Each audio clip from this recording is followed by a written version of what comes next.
কারো সঙ্গে কথা না বলেই শিশু হাবিবাকে অ্যানেস্থেসিয়া দেন সিনিয়র স্টাফ নার্স ইয়াসিন। তাকে সাময়িক বরখাস্ত করে তদন্ত কমিটি গঠন করা হয়েছে।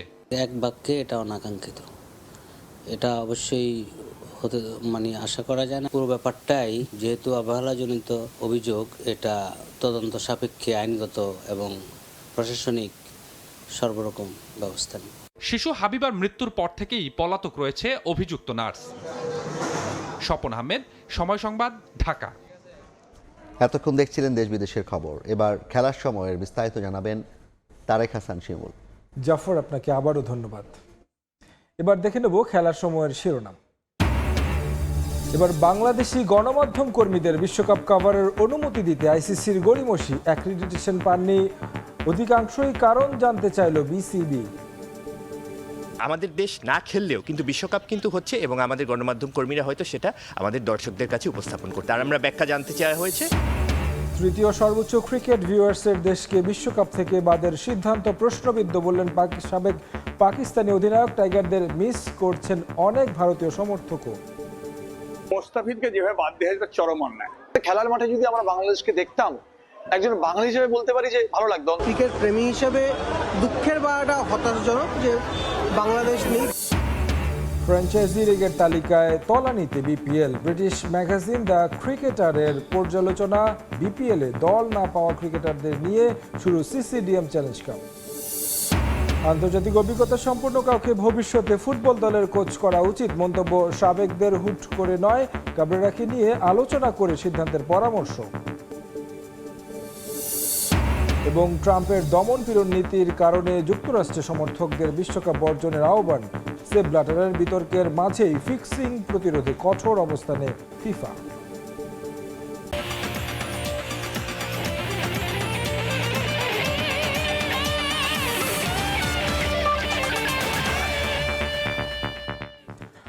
খেলার সময়ে যাওয়ার আগে গাজীপুরে নির্বাচনী জনসভায় বক্তব্য রাখছেন বিএনপির চেয়ারম্যান তারেক রহমান। সরাসরি যাচ্ছি সেখানে। রাত তো অনেক হয়ে গেছে, কথা লম্বা করে লাভ নাই। এই যে গাজীপুর শিল্পনগরী, গাজীপুর আমি মনে করি শুধু শিল্পনগরী না, এটি হচ্ছে বাংলাদেশের গার্মেন্টসের রাজধানী, গার্মেন্টস নগরী বা গার্মেন্টসের রাজধানী।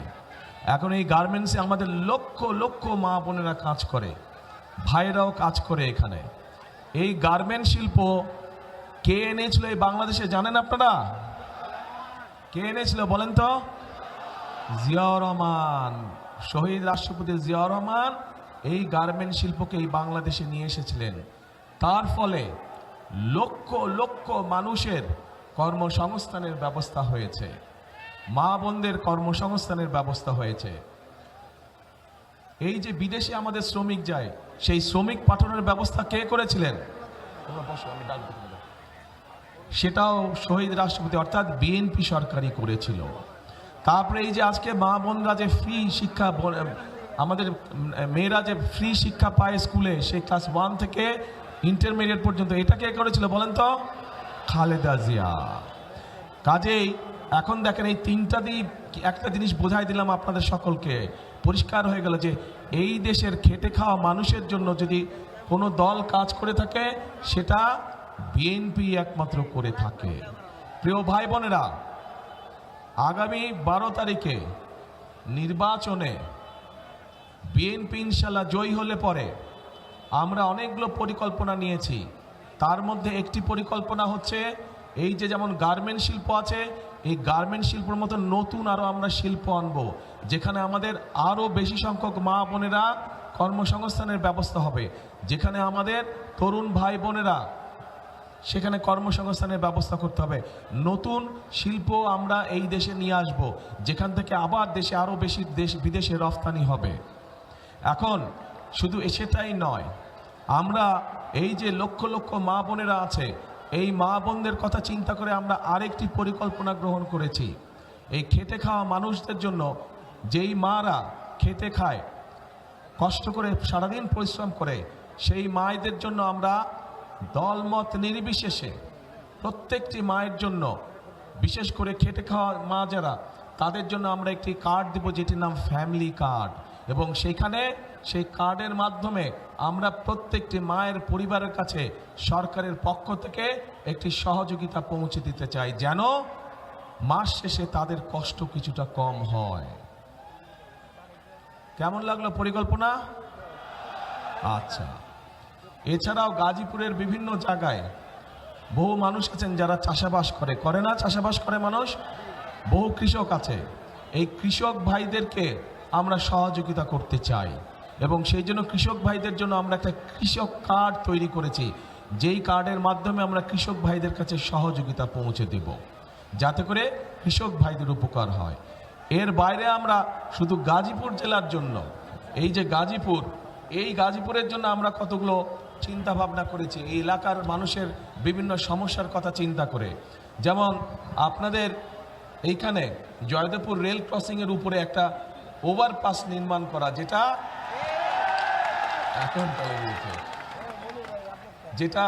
নির্মাণ করলে আপনাদের এখানে যে বিআরটি প্রকল্প আছে এইটা বাস্তবায়ন করে এই যে যানজট, অসহ্য যানজট, এই যানজট যাতে দূর হয়, আপনারা যাতে সহজে চলাফেরা করতে পারেন, ইনশাল্লাহ এইটা আমরা বাস্তবায়ন করব।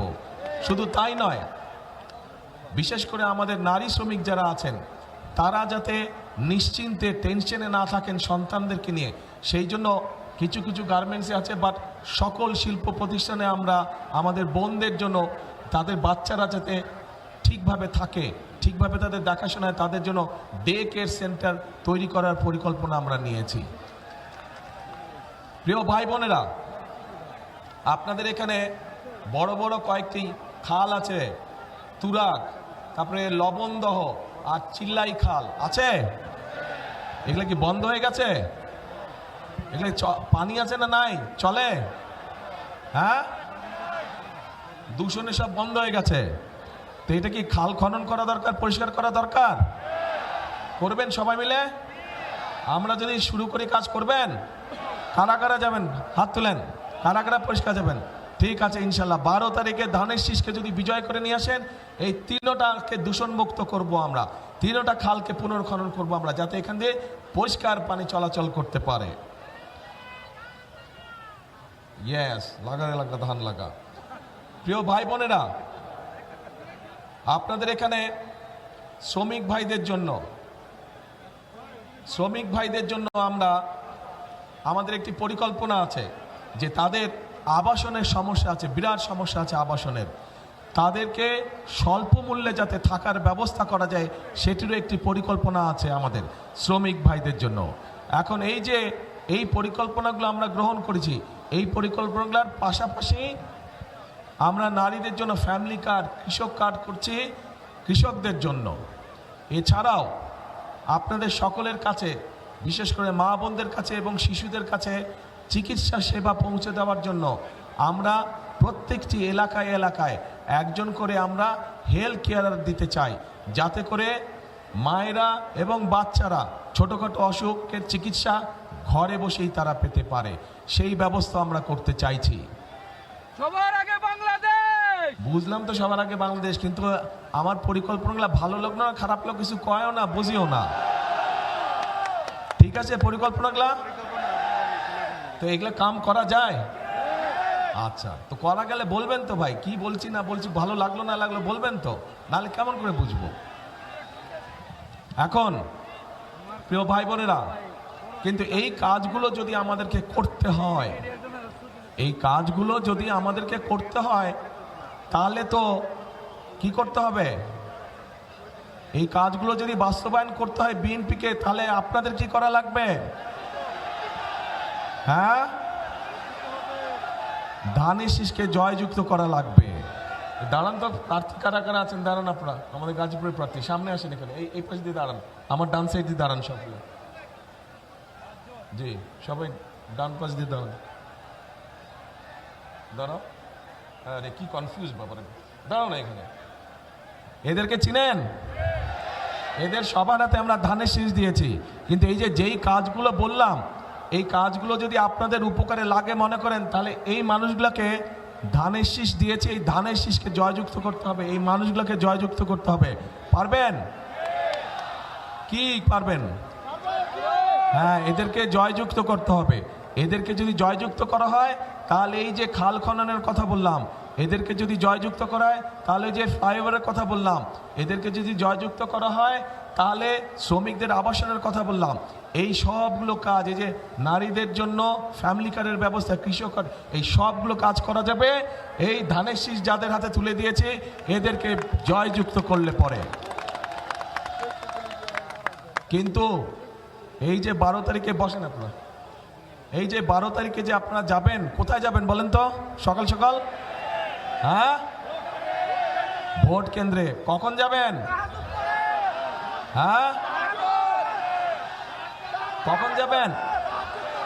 রাইট, ফজর পড়ে যাবেন না, যার যার ভোট কেন্দ্রের সামনে গিয়ে জামাত করে ফজর পড়বেন, যাতে আগে থেকে ওখানে কেউ অবস্থান নিতে না পারে। ধানের শীষের যত ভোটার আছে আপনার আশেপাশে সবাইকে নিয়ে ওখানে গিয়ে ফজরের জামাত আদায় করবেন এবং বসবেন, যেন কেউ ষড়যন্ত্র করে আগেই ভিতরে ঢুকে বসে না থাকে। এই সতর্ক দৃষ্টি রাখতে হবে। গত 15-16 বছর আপনারা দেখেছেন কিভাবে এই এলাকার সহ সারা বাংলাদেশে আপনাদের যে ভোটের অধিকার, সেই অধিকারকে কিভাবে ডাকাতি করে নিয়ে গিয়েছিল। এইবার ডাকাতি করতে দিবেন? ভোট ডাকাতি হতে দিবেন? এই গাজীপুরের মানুষ কিন্তু প্রমাণ করে দেখিয়েছে 2024 সালে আন্দোলনের সময় এই গাজীপুর থেকে হাজার হাজার মানুষ সেদিন ঢাকা শহরে গিয়েছিল। কাজেই এই যে আমাদের গণতন্ত্রকে যে আবার পুনরুদ্ধার করেছে, স্বাধীনতাকে যে আবার রক্ষা করেছে, গাজীপুরের মানুষের বিরাট একটা অবদান আছে। কাজেই এই অবদানকে কোনোভাবেই বৃথা দিতে যাওয়া যাবে না। আর প্রিয় ভাই বোনেরা, আপনাদের কাছে আমার আরেকটা হক আছে। এই সেই গাজীপুর, এই সেই ভাওয়াল মাঠ, যেখানে স্বাধীনতা যুদ্ধের আগে ছোটবেলায় আমি এই মাঠে অনেক দৌড়াদৌড়ি করেছি, এই মাঠে অনেক খেলেছি আমি। এই মাঠের ওইখানে এইদিকে তো রাজবাড়ি, বোধহয় এইদিকে না, আমার হাতে ঠিক রাজবাড়ির উল্টা দিয়ে ওখানে ছোট ছোট দুটো লাল রঙের বাংলো ছিল আগে। প্রথম যেই বাংলোটা ছিল, এখানে মুরব্বি যারা আছে তাদের খেয়াল আছে, প্রথম যেই বাংলোটা ছিল ওইটাতে আমরা থাকতাম, আব্বা, আম্মা, আমি আর আমার ছোট ভাই, আমরা 4 জন ওইটাতে থাকতাম। কাজেই ছোটবেলাটা আমার এই গাজীপুরে, বহুদিন এই ছোটবেলাটা আমার এই জায়গায় কেটেছে। আমার এই মাঠে আমি অনেক দৌড়াদৌড়ি করেছি, অনেক খেলেছি আমি। কাজেই গাজীপুরের মানুষের কাছে আমারও একটি হক আছে, আমার শিশুকাল আপনাদের সাথে কেটেছে। কাজেই ওই হিসাবে আপনাদের কাছে আমারও দাবি থাকলো ধানের শীষকে জয়যুক্ত করার জন্য। কে দাবি করতে পারে? ধন্যবাদ। এখন প্রিয় ভাই বোনেরা, আন্দোলন হয়েছে, সংগ্রাম হয়েছে, স্বৈরাচার বিদায় হয়েছে দেশ থেকে। এখন হচ্ছে দেশ গড়ার পালা, এখন হচ্ছে মানুষের ভাগ্য পরিবর্তন করার সময়। কাজেই আমাদেরকে পরিশ্রম করতে হবে, আমাদেরকে কাজ করতে হবে, আমাদেরকে ঐক্যবদ্ধ থাকতে হবে। আমরা যদি ঐক্যবদ্ধ থাকি, আমরা যদি কাজ করি, আমরা যদি পরিশ্রম করি, ইনশাল্লাহ ধীরে ধীরে আমরা আমাদের সেই প্রত্যাশিত বাংলাদেশকে গড়ে তুলতে সক্ষম হব। কে একসাথে আমরা কাজ করব? ইনশাল্লাহ। সেজন্যই আমি বলি, সেজন্যই আমি একটি কথা বলি, করব কাজ, কে করব কাজ, গড়ব দেশ। সবার আগে, রাইট, সবার আগে বাংলাদেশ। কাজেই সেই বাংলাদেশকে যদি গড়ে তুলতে হয়, তাহলে আমাদেরকে একসাথে থাকতে হবে, আমাদেরকে সঠিক লোককে ভোট দিয়ে জয়যুক্ত করতে হবে, যাতে তারা আপনাদের সমস্যার সমাধান করতে পারে, এলাকার মানুষের সমস্যা করতে পারে, এলাকার সমস্যার সমাধান করতে পারে। এবং আমাদেরকে সতর্ক থাকতে হবে, যেই অধিকার আদায় করার জন্য হাজার হাজার মানুষ জীবন দিয়েছে, সেই অধিকার যাতে ষড়যন্ত্রকারে আর কেউ ছিনিয়ে নিতে পারে না। এই ব্যাপারে আমাদেরকে সতর্ক থাকতে হবে, সজাগ দৃষ্টি রাখতে হবে। প্রিয় ভাই বোনেরা, ইনশাল্লাহ খাল খনন কর্মসূচিতে আপনাদের সাথে আবারও ইনশাল্লাহ দেখা হবে, কিন্তু সেটা 12 তারিখের পরে। আপনারা ধানের শীষকে জয়যুক্ত করলে এই পরে ইনশাল্লাহ আমরা খাল খনন শুরু করব। দেখা হবে আপনাদের সাথে খালের মধ্যে, ঠিক আছে? ইনশাল্লাহ। আল্লাহ হাফেজ। বাংলাদেশ জিন্দাবাদ, বাংলাদেশ জাতীয়তাবাদী দল জিন্দাবাদ। আসসালামু আলাইকুম। গাজীপুরে নির্বাচনী জনসভায় বক্তব্য রাখছিলেন বিএনপির চেয়ারম্যান তারেক রহমান। আমরা সরাসরি ছিলাম সেখানে। আবারও স্বাগত খেলার সময়। বিশ্বকাপে অংশ না নিলেও পূর্ণ সদস্য দেশ হিসেবে সাংবাদিকদের অ্যাক্রিডিটেশন দেওয়া উচিত ছিল। কেন বাংলাদেশের সাংবাদিকদের বিশ্বকাপ কভার করার জন্য অ্যাক্রিডিটেশন দেয়া হয়নি, সেই বিষয়ে আইসিসির কাছে জানতে চেয়েছে বিসিবি। এমনটা জানিয়েছেন বিসিবির মিডিয়া কমিটির চেয়ারম্যান আমজাদ হোসেন। পরিচালক এম নাজমুল ইসলামের অডিট কমিটিতে বহাল করার বিষয়টি সঠিক নয় বলেও জানান তিনি। নিরাপত্তাজনিত কারণে ভারতের মাটিতে বিশ্বকাপ খেলতে না যাওয়ায় বাংলাদেশ যেন চক্ষুশূল হয়ে উঠেছে আইসিসির। টাইগারদের পরিবর্তে স্কটল্যান্ডকে অযৌক্তিকভাবে দেয়া হয়েছে বিশ্বকাপ খেলার সুযোগ। বাংলাদেশের ক্রিকেটারদের সঙ্গে এমন দ্বিমুখী আচরণের পর সমর্থকদের সঙ্গে করছে অনৈতিকতা। বরাবরই বিশ্বকাপ সহ বিভিন্ন আইসিসি ইভেন্ট কাভার করে থাকেন বাংলাদেশি সাংবাদিকরা, সেটা বাংলাদেশ থাকুক বা না থাকুক। তবে এবার ভারতের মাটিতে বিশ্বকাপ খেলতে না যাওয়ায় গণমাধ্যম কর্মীদের বিশ্বকাপ কাভার করার অ্যাক্রেডিটেশন দেয়া হয়নি। অথচ ফিফা বিশ্বকাপে বাংলাদেশ কখনো খেলতে না পারলেও সেখানে নিয়মিত কাভার করার সুযোগ পেয়েছেন বাংলাদেশের সাংবাদিকরা। এর আগে বাংলাদেশ না খেললেও আইসিসি ইভেন্ট কাভারের সুযোগ পেয়েছে গণমাধ্যম কর্মীরা। তাহলে এবার কেন অধিকাংশেরই অ্যাক্রেডিটেশন দিচ্ছে না আইসিসি? গণমাধ্যম কর্মীদের ম্যাচ কভার করার জন্য বা ওখানে অ্যাক্রিডিটেশনের জন্য যে নট নেসেসারিলি যে ওখানে আপনাকে পার্টিসিপেট করতেই হবে বা পার্টিসিপেটিং কান্ট্রি হতেই হবে। ফিফা ওয়ার্ল্ড কাপে আমাদের দল কখনো পার্টিসিপেট করেনি, বাট আমাদের গণমাধ্যম রিপ্রেজেন্টেশন থাকে যেহেতু আমরা ফিফার একজন মেম্বার। সো বিইং আ ফুল মেম্বার আমাদের হয়তো বা করতে পারলে ভালো হতো, সেই অপশন থাকলে ভালো হতো, বাট দেন এগেইন এটা ওনাদের ডিসিশন। আইসিসির 12টা মেম্বার মধ্যে আমরা থার্ড লার্জেস্ট ভিউয়ার্স। সো আমাদের দেশ না খেললেও কিন্তু বিশ্বকাপ কিন্তু হচ্ছে এবং আমাদের গণমাধ্যম কর্মীরা হয়তো সেটা আমাদের দর্শকদের কাছে উপস্থাপন করতে পারত। আপনি জানতে চেয়েছেন কিনা কোনো কিছু আইসিসির কাছে? এটা তো আপনারা জানেন যে গতকালকে এই সিদ্ধান্তটা এসেছে এবং তারপরে আমরা জানতে চেয়েছি, তার আমরা ব্যাখ্যা জানতে চাওয়া হয়েছে। বিশ্বকাপ খেলতে না যাওয়ায় লম্বা সময়ের জন্য ম্যাচ বিরতিতে পড়তে যাচ্ছেন টাইগাররা। এ সময়ে কোনো ধরনের পরিকল্পনা আছে কি বোর্ডের? এটা still on process. Cricket operations এটা নিয়ে কাজ করছে, বিভিন্ন কম্বিনেশন তারা ট্রাই করছেন। খুব অল্প সময়ের মধ্যেই আপনারা এই ব্যাপারে জানতে পারবেন। এদিকে গুঞ্জন শোনা যাচ্ছে ক্রিকেটারদের নিয়ে বিতর্কিত মন্তব্য করা পরিচালক এম নাজমুল ইসলামকে আবারও ফিরিয়ে দেয়া হচ্ছে অডিট কমিটির দায়িত্ব। এ বিষয়ে বোর্ড থেকে কি সিদ্ধান্ত এসেছে তা জানালেন আমজাদ। ওনার যে শোকজটা ছিল ওইটা রিপ্লাইটা উনি দিয়েছেন, ওইটার ব্যাপারে আলাপ হয়েছে, এর বাইরে আর কিছু আলোচনা নেই। এ ব্যাপারে কোনো এখনো লিখিত কিছু আসেনি। লিখিত কোনো কিছু না আসা পর্যন্ত আপনারা অফিসিয়ালি কনসিডার করবেন না। সাকিব আল হাসানের সঙ্গে বোর্ড নিয়মিত যোগাযোগ করছে বলেও জানান তিনি। তারেক হাসান শিমুল, সময় সংবাদ, ঢাকা। এবারে টি-20 বিশ্বকাপ নিয়ে বিতর্কের শেষ নেই। আর এই বিতর্কের সূত্রপাত হয়েছিল বাংলাদেশের ক্রিকেটার মুস্তাফিজুর রহমান ও কলকাতার ইডেন গার্ডেন্সে খেলা নিয়ে। সে বিতর্কের রেশ শুধু 22 গজেই থেমে থাকেনি, গড়িয়েছে ভূ রাজনীতিতেও। সরাসরি প্রভাব পড়েছে ক্রিকেট ভক্তদের উপর। নিরাপত্তার কারণ দেখিয়ে বাংলাদেশ ভারতে ভেন্যু বাদ দিয়ে খেলার প্রস্তাব দিলেও আইসিসি তা নাকচ করে স্কটল্যান্ডকে জায়গা করে দিয়েছে। এখানেই শেষ নয়, এই বিতর্কে যুক্ত হয়েছে পাকিস্তানও। ভারত থেকে বিস্তারিত জানাচ্ছেন সুব্রত আচার্য। টি-20 বিশ্বকাপে ক্রিকেটের নন্দনকানন ইডেন গার্ডেন্সেই খেলার কথা ছিল বাংলাদেশের, কিন্তু তার হচ্ছে না। বিশ্বকাপের আসরে নেই লিটন, তাসকিন, মোস্তাফিজদের দল বাংলাদেশ। বিশ্বের ক্রিকেট প্রেমী মানুষের একটি বড় অংশ বাংলাদেশের সমর্থক। আর সেই দেশকেই এবার ভক্তরা দেখতে পাবেন না 22 গজে ছক্কা হাঁকাতে কিংবা উইকেট শিকার করতে। রাজনৈতিক কুটকাচালি যারা বোঝেন না, যারা শুধুই গ্যালারিতে বসে নিজের দলের হয়ে প্রিয় ক্রিকেটারদের নাম ধরে চিৎকার করতে চান কিংবা টিভির সামনে পরিবার নিয়ে জমজমাট ক্রিকেট আড্ডায় ম্যাচ উপভোগ করতে চান, সেই কলকাতার ক্রিকেট ভক্তরাই কিন্তু এবার বেজায় কষ্ট পাচ্ছেন। কেউ কেউ এই সিদ্ধান্তের পেছনে পশ্চিমবঙ্গ ও বাঙালি সম্প্রদায়কে খাটো করার ষড়যন্ত্রও দেখছেন। মোস্তাফিজকে যেভাবে বাদ দেওয়া হয়েছে চরম অন্যায়। তুমি মোস্তাফিজকে বাদ দিচ্ছ, অথচ তুমি আদানি বিদ্যুৎ পাঠাচ্ছ। আমরা ক্রীড়া প্রেমী, আমরা সংস্কৃতি প্রেমী। দুই দেশের বিবাদ একটা হচ্ছে, দুই দেশের মধ্যে একটা পরিস্থিতি সত্যি খারাপ, কিন্তু শেষ পর্যন্ত ক্ষতিগ্রস্ত হচ্ছে কিন্তু আমরা। তবে খেলার মাঠে যদি আমরা বাংলাদেশকে দেখতাম, একজন বাঙালি হিসেবে বলতে পারি যে ভালো লাগতো। প্রতিবেশী দেশদের সঙ্গে যখন একটা খেলা হয় তখন দেখবেন যে আমাদের নিজেদের মধ্যেই একটা উত্তেজনা থাকে।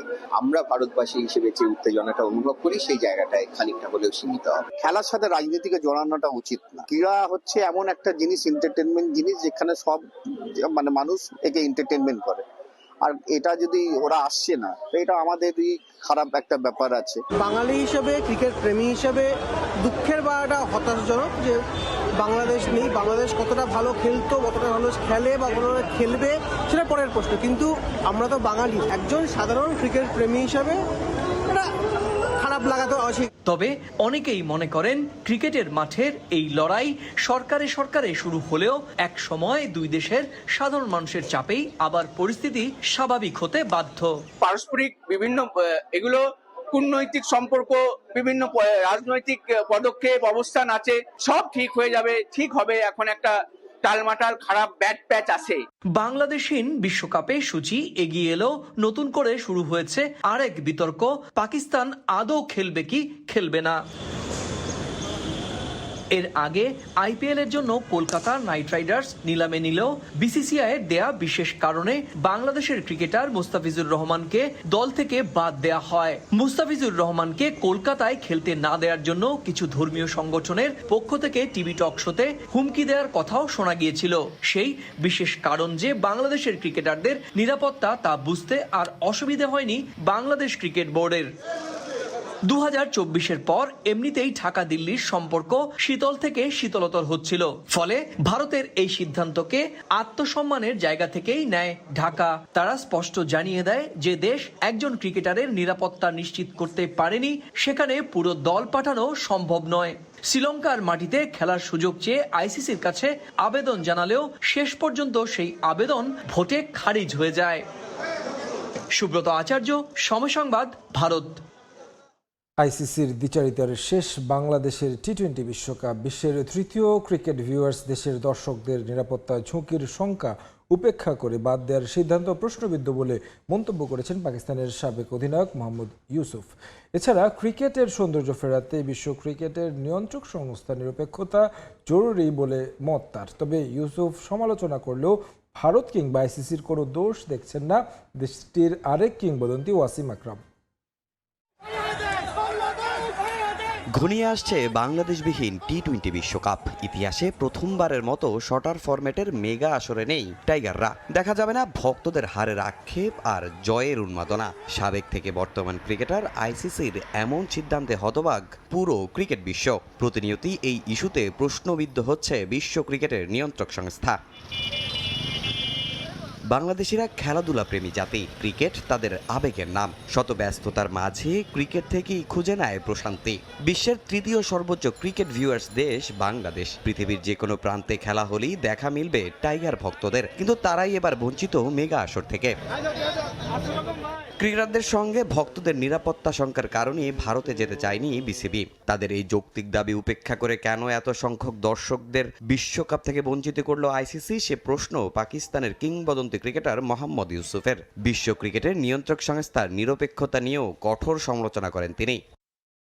New Zealand, Australia, Scotland, Nepal, Ireland, Zimbabwe, Netherlands, Namibia, Sri Lanka আর আফগানিস্তান, এই 10 দেশ মিলে যে পরিমাণ দর্শক বাংলাদেশের একারই সে পরিমাণ দর্শক। যে খেলার মূল চালিকা শক্তি দর্শক, সেখানে তাদের নিরাপত্তা ঝুঁকির যৌক্তিক অভিযোগ উড়িয়ে দিয়ে বাংলাদেশকে বিশ্বকাপ থেকে বাদ দেয়া অবশ্যই প্রশ্নের জন্ম দেয়। যখন বেছে বেছে সুবিধা দেয়া হয় তখন ন্যায়পরায়ণতা হারিয়ে যায়। ক্রিকেটকে ক্ষমতা দিয়ে নয়, নীতি অনুযায়ী পরিচালনা করতে হবে। ইউসুফ আইসিসিকে কাঠগড়ায় দাঁড় করালেও দেশটির আরেক কিংবদন্তি ওয়াসিম আকরামের পছন্দ হয়নি বাংলাদেশের সিদ্ধান্ত। সম্প্রতি এক সাক্ষাৎকারে পাকিস্তানের বিশ্বকাপ বয়কটেরও বিপক্ষে অবস্থানের কথা জানান তিনি। বাংলাদেশ বিশ্বকাপ থেকে সরে দাঁড়িয়ে তাদের নিজেদেরই ক্ষতি করেছে। ভারতের নিরাপত্তা নিয়ে খুব একটা উদ্বেগ নেই, আর তাদের জন্য কেন পাকিস্তান বিশ্বকাপ বয়কট করবে? বাংলাদেশ পাকিস্তান ক্রিকেটের জন্য কি করেছে? আমার মতে এটার কোনো মানে নেই। পাকিস্তানের উচিত নিজেদের খেলায় মনোযোগী হওয়া, বিশ্বকাপ জয়ের চেষ্টা করা। যদিও নানা ইঙ্গিত দিল, এখনও টি-20 বিশ্বকাপে পাকিস্তানের ভবিষ্যৎ খোলাসা করেনি পিসিবি। আগামী সোমবারের মধ্যে চূড়ান্ত সিদ্ধান্ত জানাবে পাকিস্তান ক্রিকেট বোর্ড। তামিম হোসেন, সময় সংবাদ, ঢাকা। বাংলাদেশের জায়গা সুযোগ পেয়েও বিপাকে স্কটল্যান্ড স্কোয়াডে পাকিস্তানি বংশোদ্ভূত ক্রিকেটার সাফিয়ান শরীফের ভারতীয় ভিসা পাওয়া নিয়ে দুশ্চিন্তায় তারা। তবে বিশ্বাস দ্রুতই সমস্যা সমাধান করবে আইসিসি ও বিসিসিআই। নিরাপত্তা শঙ্কায় ভারতে টি-20 বিশ্বকাপ বর্জন করেছে বাংলাদেশ। টাইগারদের পরিবর্তে সুযোগ পেয়েছে স্কটল্যান্ড। ইতোমধ্যে 15 সদস্যের স্কোয়াড ঘোষণা করেছে স্কটিশরা। এরপরও কাটছে না দুশ্চিন্তা। যুক্তরাষ্ট্র, ইংল্যান্ড, ইউএই, ওমানের মতো স্কটল্যান্ড স্কোয়াডও আছে পাকিস্তানি বংশোদ্ভূত ক্রিকেটার, তাও আবার গুরুত্বপূর্ণ নাম পেসার সাফিয়ান শরীফ। এ সপ্তাহের শেষ দিকে ভারতের উদ্দেশ্যে রওনা হওয়ার কথা স্কটিশ দলের, কিন্তু সমস্যা একটাই, ভারতীয় ভিসা। ভারত পাকিস্তানের রাজনৈতিক টানাপোড়েনে পাকিস্তানি নাগরিক কিংবা বংশোদ্ভূতদের ভিসা পাওয়া বড্ড জটিল। লম্বা সময় অপেক্ষা করিয়ে আদিল রশিদ, রেহানদের ভিসা দেয় ভারত সরকার। সাফিয়ান শরীফের ক্ষেত্রে স্কটল্যান্ড ক্রিকেট একই অবস্থার মুখোমুখি হতে পারে। স্কটল্যান্ডকে বিশ্বকাপে আমন্ত্রণ জানানো হয়েছে। এখন যদি ভিসার কারণে আমরা যেতে না পারি, তা কারোর জন্যই ভালো বার্তা হবে না। আমরা আইসিসির সঙ্গে কথা বলেছি। আইসিসি বিসিসিআই এর সঙ্গে এ সমস্যা সমাধানে কাজ করছে। আশা করছি প্রথম ম্যাচের আগেই সমাধান হবে। বিশ্বকাপের প্রথম দিনই মাঠে নামবে স্কটল্যান্ড। কলকাতার ইডেন গার্ডেন্সে তাদের প্রতিপক্ষ ওয়েস্ট ইন্ডিজ। কোয়ালিফাই না করে এমন সুযোগে খুব একটা সন্তুষ্ট হতে পারেনি স্কটিশরা। সমবেদনা জানান টাইগার ক্রিকেটারদের প্রতি। এভাবে বিশ্বকাপ খেলবো কখনো প্রত্যাশা করিনি। বিশ্বকাপ খেলতে একটা বাছাই প্রক্রিয়া পেরোতে হয়, সবাই সেভাবে খেলতে চায়। আমরা স্বীকার করছি আমরা ভিন্নভাবে সুযোগ পেয়েছি। সত্যি বলতে বাংলাদেশি ক্রিকেটারদের জন্য খুব খারাপ লাগছে। আর এভাবে বিশ্বকাপ খেললে অভিযোগ উঠতে পারে। তবে আমরা র্যাঙ্কিংয়ে 14 নম্বর দল, নিয়মিত আন্তর্জাতিক সিরিজ খেলে আসছি। আগামী 7 ফেব্রুয়ারি প্রথমবারের মতো বাংলাদেশকে ছাড়া ভারত শ্রীলঙ্কার মাটিতে শুরু হতে যাচ্ছে টি-20 বিশ্বকাপ। তামিম হোসেন, সময় সংবাদ। 8 দল নিয়ে পর্দা উঠল সিসিডিএম চ্যালেঞ্জ কাপের 3 ভেন্যুতে 4 মাঠে আসরের প্রথম দিনেই অংশ নেয় সবগুলো দল। 5 ফেব্রুয়ারি পর্যন্ত মোট 29টি ম্যাচ অনুষ্ঠিত হবে। সিঙ্গেল লিগ ফরম্যাটে সবগুলো দল একে অন্যের বিপক্ষে খেলার পর টেবিলের শীর্ষ 2 দল নিয়ে অনুষ্ঠিত হবে ফাইনাল। ভেন্যু হিসেবে রাখা হয়েছে পূর্বাঞ্চলের ন্যাশনাল ক্রিকেট স্টেডিয়াম, পিকেএসপির 2 মাঠ আর ক্রিকেটার্স একাডেমিকে। ঢাকার প্রথম বিভাগ ক্রিকেট বয়কট করা 8 দল আর বিপিএলে অবিকৃত থাকা ক্রিকেটারদের নিয়ে মূলত এই টুর্নামেন্ট আয়োজনের সিদ্ধান্ত নিয়েছে বিসিবি। এর মধ্যে ক্রিকেটাররা ম্যাচের ভেতরে থাকার পাশাপাশি পাইপলাইন সমৃদ্ধ হবে বলে প্রত্যাশা নীতি নির্ধারকদের।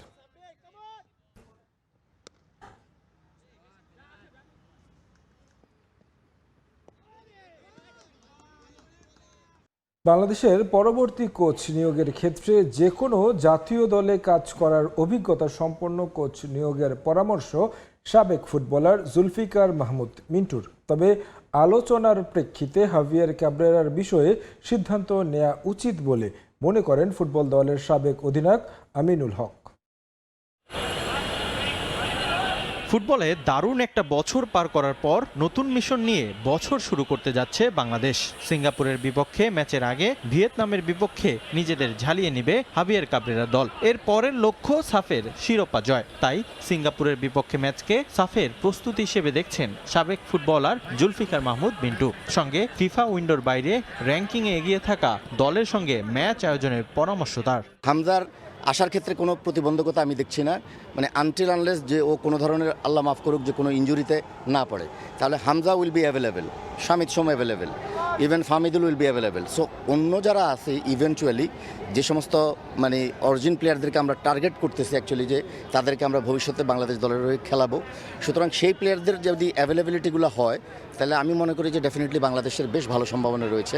আপনার চেয়ে বেটার লেভেলের সঙ্গে কম্পিট করতে চান, অলওয়েজ আপনাকে আপনার চেয়ে বেটার টিমের সঙ্গে খেলতে হবে। সিঙ্গাপুরের বিপক্ষে ম্যাচ দিয়েই শেষ হচ্ছে হেড কোচ হাভিয়ার ক্যাব্রেরার চুক্তির মেয়াদ। যদিও তাকে নিয়ে এখনো কোনো সিদ্ধান্ত নেয়নি বাফুফে। তবে পরবর্তী কোচ নিয়োগের ক্ষেত্রে জাতীয় দলে কাজ করার অভিজ্ঞতাকে গুরুত্ব দেওয়ার পক্ষে মিন্টু। এদিকে ক্যাব্রেরার থাকা না থাকা নিয়ে নানা সমালোচনা হলেও আলোচনার মাধ্যমে সিদ্ধান্ত নেওয়ার পক্ষে জাতীয় দলের সাবেক অধিনায়ক আমিনুল হক। এমন একজন কোচ চুজ করতে হবে যার কিনা ন্যাশনাল টিমে কাজ করার এক্সপিরিয়েন্স আছে এবং সাব কন্টিনেন্টে কাজ করার এক্সপিরিয়েন্স যদি থাকে তাহলে এটা আরও বেটার হবে। কেন? আপনি ক্লাব টিমের কোচ এবং ন্যাশনাল টিমের কোচের মধ্যে কিন্তু অনেক ডিফারেন্স থাকে। বর্তমান যে পুরুষ ফুটবল টিমের যিনি কোচ রয়েছেন তিনি দীর্ঘদিন ধরে ফুটবল টিমের সাথে কাজ করছেন এবং মাঝখানে একটি অলরেডি কথা উঠেছিল যে কোচকে সরিয়ে দেওয়ার বিষয় নিয়ে, বাট আমার কাছে মনে হয় যে এখানে ফুটবল ফেডারেশন রয়েছে, আমাদের খেলোয়াড়রা রয়েছে, আমাদের ফুটবলের সংশ্লিষ্ট আপনারা যারা ক্রীড়া সাংবাদিক রয়েছেন, ইভেন দো আমাদের যারা ক্রীড়া সংগঠক রয়েছে। আবারও স্বাগত খেলার সময়। সমর্থকদের যুক্তরাষ্ট্রে বিশ্বকাপ বয়কটের আহ্বান জানিয়েছেন ফিফার সাবেক সভাপতি সেপ ব্ল্যাটার। মার্কিন প্রেসিডেন্ট ডোনাল্ড ট্রাম্পের অভিবাসন বিরোধী আগ্রাসী নীতির প্রতিবাদে সমর্থকদের যুক্তরাষ্ট্রে না যাওয়ার অনুরোধ করেছেন তিনি।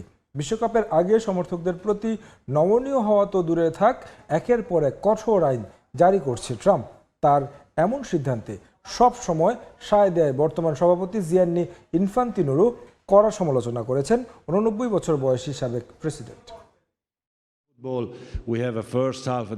বিশ্ব ফুটবলের সবচেয়ে বড় উৎসব বিশ্বকাপ সামনে রেখে চলছে প্রস্তুতি।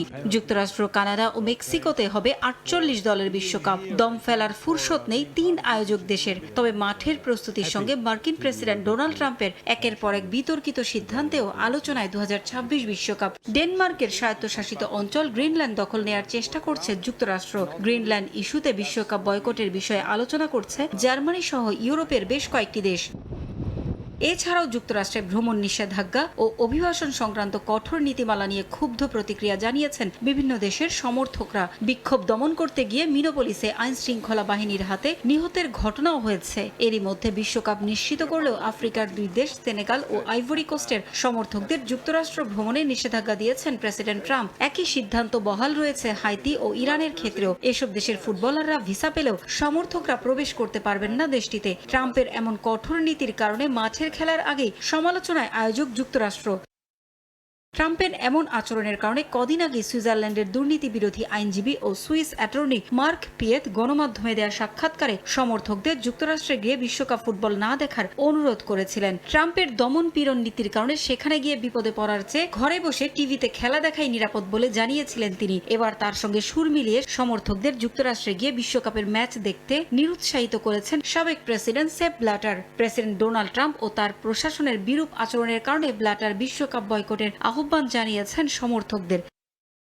আমার মনে হয় যুক্তরাষ্ট্রে বিশ্বকাপ ফুটবলের ম্যাচ দেখা সমর্থকদের জন্য নিরাপদ হবে না। সমর্থকদের জন্য শুধু একটাই পরামর্শ, যুক্তরাষ্ট্র থেকে দূরত্ব বজায় রাখুন। আমার মনে হয় মার্ক পিয়েথের বিশ্বকাপ নিয়ে প্রশ্ন তোলা যৌক্তিক। তিনি ঠিক কথাই বলেছেন। দুর্নীতির কারণে 2015 সালে ফিফার সভাপতির পদ ছাড়তে হয়েছিল সেপ ব্ল্যাটারকে। এরপর ফুটবলের অভিভাবক সংস্থাটির দায়িত্ব নেন জিয়ান্নি ইনফ্যান্তিনো। তার সঙ্গে ভালো সম্পর্কের কারণেই ট্রাম্প এসব বিষয় দেখেও দেখেন না বলে সমালোচনা করেন ব্ল্যাটার। পারভিন আক্তার, সময় সংবাদ। ফুটবলে মাঠের লড়াইকে দুর্নীতিমুক্ত রাখতে এবার আরও কঠোর অবস্থানে ফিফা। ম্যাচ ফিক্সিং রুখতে জাতিসংঘের সংস্থা UNODC এর সঙ্গে যৌথ কার্যক্রম শুরু করেছে বিশ্ব ফুটবলের নিয়ন্ত্রক সংস্থা। মাঠের লড়াইয়ে রোমাঞ্চ ছাপিয়ে ফুটবলের সবচেয়ে বড় শত্রু এখন ম্যাচ ফিক্সিং বা ম্যাচ ম্যানিপুলেশন। বিশ্ব ফুটবলের এই ক্ষত সারাতে যুক্তরাষ্ট্রের মায়ামিতে একজোট হয়েছে ফিফা এবং জাতিসংঘের ড্রাগস অ্যান্ড ক্রাইম বিষয়ক সংস্থা UNODC। 85টিরও বেশি সদস্য দেশের ইন্টিগ্রিটি অফিসারদের নিয়ে আয়োজিত হল ফিফা গ্লোবাল ইন্টিগ্রিটি প্রোগ্রামের দ্বিতীয় সংস্করণ। মূলত বিশ্বকাপে ম্যাচ ম্যানিপুলেশনের ঘটনা যেন না ঘটে সে বিষয়ে সদস্য দেশগুলোকে আরও বেশি সচেতন করে তোলাই প্রধান লক্ষ্য। পাশাপাশি মেক্সিকো ড্রাগসের স্বর্গরাজ্য হওয়ায় এই বিষয়টি থেকেও সমর্থক এবং ফুটবলকে মুক্ত রাখার জন্য নতুন কিছু পরিকল্পনা তুলে ধরা হয়েছে ফিফার সামনে।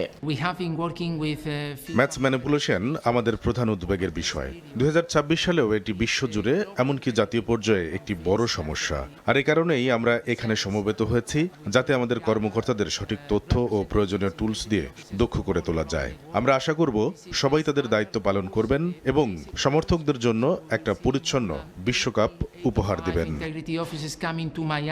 2025 সালের মার্চ মাসে চালু হওয়া এই প্রোগ্রামটি মূলত 3টি স্তরে বিভক্ত: স্ট্যান্ডার্ড, ইন্টারমিডিয়েট এবং অ্যাডভান্সড। মায়ামির এই সেশনে গুরুত্ব দেওয়া হয়েছে একটি শক্তিশালী ইন্টিগ্রিটি কৌশল তৈরি, আইনি কাঠামো এবং হুইসেল ব্লোয়ারদের ব্যবহারের উপর। লক্ষ্য একটাই, ফুটবলকে দুর্নীতিমুক্ত রাখতে একটি গ্লোবাল নেটওয়ার্ক গড়ে তোলা, যাদের কাজ হবে দুনিয়াজোড়া ক্রীড়ার দুর্নীতিকে রুখে দেয়া। ফিফা এবং জাতিসংঘ একসাথে কাজ করার ফলে একটি বড় প্ল্যাটফর্ম তৈরি হয়েছে। এটি জাতীয় বিচার বিভাগ এবং ক্রীড়া সংস্থাগুলোকে এক ছাদের নিচে নিয়ে আসে, যাতে তারা সমন্বিতভাবে ম্যাচ ফিক্সিং এর মতো হুমকি মোকাবেলা করতে পারে। আমরা আশা করছি যে উদ্দেশ্যে এই কার্যক্রমের শুরু হলো তা সফল হবে। মায়ামির এই সফল সেশনের পর পরবর্তী গন্তব্য প্যারিস এবং জুরিক। মাঠের খেলাকে স্বচ্ছ রাখতে এবং দর্শক বিনিয়োগকারীদের আস্থা বজায় রাখতে ফিফার এই লড়াই চলবে দেশ থেকে দেশান্তরে। নিয়ন মোহাইমেন, সময় সংবাদ। আবার স্বাগত খেলার সময়। বিশ্বের ফ্র্যাঞ্চাইজি ক্রিকেট লিগগুলোর মধ্যে সবচেয়ে বাজে BPL. British magazine the Cricketer র্যাঙ্কিংয়ের 4টি মানদণ্ডের 3টিতেই তলানিতে বাংলাদেশ প্রিমিয়ার লিগ। বিপিএল অনেকেই ডাকেন বিতর্ক প্রিমিয়ার লিগ। প্রতিবারই এই ফ্র্যাঞ্চাইজি আসর ঘিরে থাকে বিতর্ক। আতশবাজির ঝলকানির নিচটা আধারে ঘেরা। এবার ফাইনালের আয়োজনে নজর কাড়লেও একেবারে বিতর্কমুক্ত থাকতে পারেনি। ম্যাচ ফিক্সিং এর অভিযোগ, পারিশ্রমিক সংকট, অব্যবস্থাপনা, প্রায় প্রতি মৌসুমে কোনো না কোনো বিতর্কে জড়িয়ে পড়ে বিপিএল। আর সেই বিতর্কের প্রভাব এবার দেশীয় সীমা ছাড়িয়ে পৌঁছেছে আন্তর্জাতিক পর্যায়ে। ব্রিটিশ ক্রিকেট ভিত্তিক ম্যাগাজিন দ্য ক্রিকেটার তাদের এক র্যাঙ্কিংয়ে বিশ্বের সবচেয়ে তলানির ফ্র্যাঞ্চাইজি ক্রিকেট লিগ বলছে বিপিএলকে। বিশ্বের শীর্ষ 10টি ফ্র্যাঞ্চাইজি টি-20 লিগকে 4টি নির্দিষ্ট মানদণ্ডে বিচার করেছে ম্যাগাজিনটি। সেগুলো হলো বিনোদন, ক্রিকেটের মান, গ্রহণযোগ্যতা এবং সামগ্রিক অবস্থান। এই 4টি মানদণ্ডের মধ্যে 3টিতেই বিপিএল এর অবস্থান সবচেয়ে নিচে। কেবলমাত্র গ্রহণযোগ্যতার ক্ষেত্রে বিপিএল এর নিচে রয়েছে সংযুক্ত আরব আমিরাতের IL টি-20। অন্যদিকে র্যাঙ্কিংয়ের শীর্ষে রয়েছে ভারতের IPL, এরপর যথাক্রমে দক্ষিণ আফ্রিকার SA টি-20, অস্ট্রেলিয়ার বিগ ব্যাশ, ইংল্যান্ডের দ্য 100, শ্রীলঙ্কার লঙ্কান প্রিমিয়ার লিগ এবং যুক্তরাষ্ট্রের মেজর লিগ ক্রিকেট। বিনোদনের দিক থেকে শীর্ষে রয়েছে SA টি-20, তবে ক্রিকেটের মান ও গ্রহণযোগ্যতায় শীর্ষস্থানে IPL। দ্য ক্রিকেটার তাদের বিশ্লেষণে স্পষ্টভাবে উল্লেখ করেছে লঙ্কান প্রিমিয়ার লিগ এবং বিপিএল এর তলানিতে থাকার প্রধান কারণ আর্থিক অনিয়ম ও দুর্নীতি। ম্যাগাজিনটির মতে এই দুই লিগেই রয়েছে ফ্র্যাঞ্চাইজি মালিকানায় ঘন ঘন পরিবর্তন, দীর্ঘমেয়াদী পরিকল্পনার অভাব এবং ক্যালেন্ডারে অস্থিতিশীলতা। দ্য ক্রিকেটারের পর্যালোচনা অনুযায়ী যথাযথ পরিকল্পনা, স্বচ্ছতা এবং পেশাদার ব্যবস্থাপনা নিশ্চিত করা গেলে এই লিগগুলোর উন্নতির সুযোগ রয়েছে। এখন প্রশ্ন একটাই, এই মূল্যায়ন থেকে শিক্ষা নিয়ে বিপিএল কি আদৌ নিজেদের ঘুরে দাঁড়ানোর পথ খুঁজে পাবে? মাকসুম আলম খান, সময় সংবাদ। কলম্বোতে 3 সেঞ্চুরির হাই স্কোরিং ম্যাচে শ্রীলঙ্কাকে 53 রানে হারিয়েছে ইংল্যান্ড। এ জয়ে 2-1 ব্যবধানে ওয়ানডে সিরিজ জিতেছে 3 লায়ন্স। কলম্বোর প্রেমাদাসা স্টেডিয়ামে ব্যাট করতে নেমে শুরুতেই বেন ডাকেটের উইকেট হারায় ইংল্যান্ড। 37 বলে 24 রান করে থামেন রেহান আহমেদ। জো রুট এরপর লড়াই শুরু করেন জ্যাকব বেথেলকে নিয়ে। 72 বলে 65 রান করে বেথেল আউট হলে হ্যারি ব্রুককে নিয়ে দলকে এগিয়ে নেন রুট। হ্যারি ব্রুক ও রুট চতুর্থ উইকেটে 113 বলে গড়েন 191 রানের জুটি। আর তাতে এই 3 উইকেটে 357 রানের পাহাড় সমান স্কোর পায় 3 লায়ন্স। 66 বলে 136 রানে অপরাজিত থাকেন হ্যারি ব্রুক। রুটের ব্যাটে আসে অপরাজিত 111 রান। জবাবে ব্যাট করতে নেমে কামিল মিশ্রা ও পাথুম নিশানকার উদ্বোধনী জুটিতে শ্রীলঙ্কা হয়ে করে 48 রান। মিশ্রা আউট হলে ভাঙে এই জুটি। পাথুম নিশানকা 25 বলে 50 করলেও ইংলিশ বোলারদের তোপের মুখে বড় সংগ্রহ দেখা পায়নি তেমন কেউই। ব্যতিক্রম ছিলেন পাভান রত্নায়কে, তবে তার 121 রানও জয়ের জন্য যথেষ্ট ছিল না। আবারও স্বাগত খেলার সময়। আসন্ন জাতীয় সংসদ নির্বাচন উপলক্ষে ব্যতিক্রমী প্রচারণা হিসেবে বাংলাদেশ জাতীয়তাবাদী ক্রীড়া দলের ব্যবস্থাপনায় মিরপুর সিটি ক্লাব মাঠে বিশেষ এক ম্যাচ আয়োজন করা হয়, যেখানে জাতীয়তাবাদী ক্রীড়া দল ও মোহামেডান মাস্টার্স ফুটবল দল অংশ নিয়েছে। ফুটবল সংগঠক ও সাবেক ফুটবলারদের অংশ নিয়েছেন এই ম্যাচে, যেখানে জাহিদ পারভেজ, আলফাজ আহমেদ সহ সাবেক এক ঝাঁক তারকা ফুটবলার খেলেছেন। ম্যাচে শুরু থেকে আক্রমণ পাল্টা আক্রমণে জমে ওঠে লড়াই, যদিও নির্ধারিত সময়ে কোনো দল গোলের দেখা পায়নি। গোলশূন্য সমতায় ম্যাচ শেষ হলে দুই দলকেই চ্যাম্পিয়ন ঘোষণা করা হয়।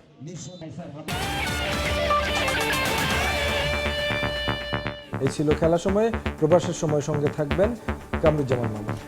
শিমুল, ধন্যবাদ আপনাকে।